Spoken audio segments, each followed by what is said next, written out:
John Hart and Eugene Gutierrez tried to find the field where, during the breakout, Gene encountered an attack by a German tank while helping to rescue a fallen comrade. However, changes in terrain and 70-year-old memories made pinpointing the spot difficult.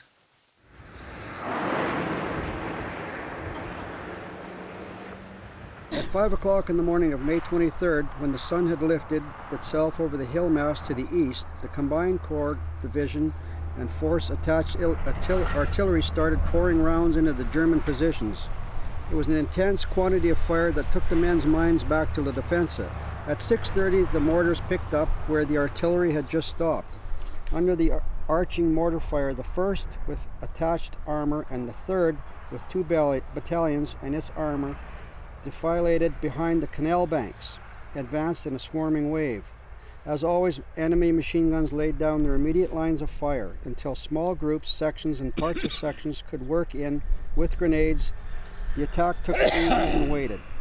The rifle grenadiers dropped their eggs accurately from 300 yards off while the sections moved in close for the mop-up. In less than an hour's time, against reduced machine gun fire, it became easier to advance. By 8 o'clock, first drive was halfway to Highway 7. The enemy was laying on vast quantities of mortar shells in an almost impenetrable curtain, while further back the 88s were bulking up the mortar barrage with well-placed salvos of high explosive and timed fire. 1st Regiment had pulled its line back of Highway 7 some 100 or 500 yards. So 1st Regiment at that point, they were shot up pretty bad. They pulled back what they could behind Highway 7 here, 500 yards.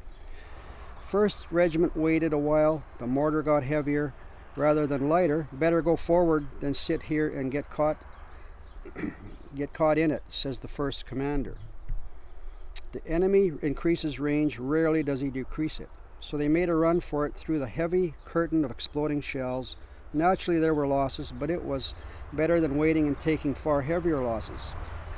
Lieutenant Colonel Walt Gray, leading his 2nd Battalion, went down mortally wounded with mortar fragments.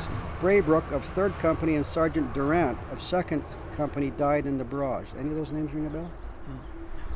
Many fell, but the regiment passed through and continued to knife forward. By 10 o'clock, advance points had cut and crossed Highway 7. 20 minutes later, 1st Battalion was digging in to hold the railroad embankment. First objective had been taken. So the railroad embankment is right over there. Yeah. And 2 of the guys, I think, got back. They asked if we wanted to volunteer and go in behind and retrieve the wounded guy. They said to follow the gully until we got to the culvert. Yeah. Everything you've said, we've found in right December. in It's here. all there. Yeah. Okay, I think we're close here. The situation was not improving when enemy tanks opened fire on the battalion. One tagger on the highway, observing a U.S. tank moved behind a house, fired a round that penetrated the house. Yeah, that was the one. Is that the same one? Yeah. Went through the tank and traveled another 1,000 yards.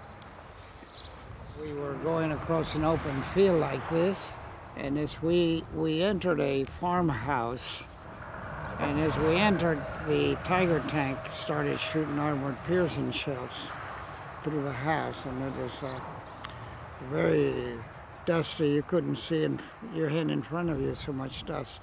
And the poor fellow we were carrying, the only way we could cover up so that dust wouldn't get into him would be we laid our bodies across his stomach, his wounds. Yeah. As you were being fired upon? Yeah. And you were and it went through the upper level of the house? Well, it was at about 6 feet, but we had already gone down on the floor. So you were laying on the floor. Yeah. So the armor-piercing shell went through the house. If it had been a normal shell, it would have took the house out. If it had been a fragmentation type, it would have been bad for us. So you were a medic. You had the medic armbands, and you were being fired upon by the German tank. Helmet was Red Cross. And You say something about a plane. Yeah. Air support. Yeah. What was that? Well, it was two P-51s that as we got into this farmhouse, I think they must have seen the tank firing the armored piercing shells, and they went after him. A few minutes later, as we were walking across the field, running as much as we could with the injured horsemen, they came around back, both of them, and they were at about maybe 500 or 600 feet off. And as they were going over, we were walking, I don't know which direction, but I remember they gave us a signal. The P-51 pilot yeah, did? They gave us a signal that the tank had been disposed of. And you still had the wounded soldier on the stretcher? Yeah. So we're pretty sure we found the place you're talking about here.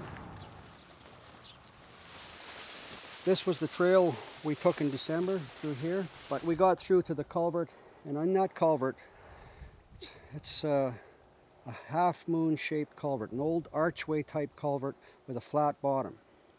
Does that ring a bell? Yeah.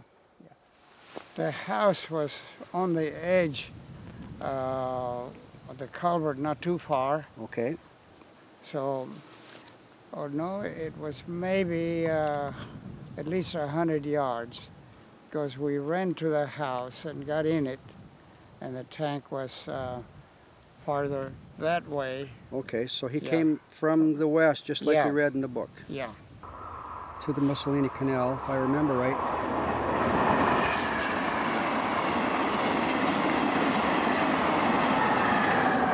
So then you would have carried him across the highway after the tank was taken out. There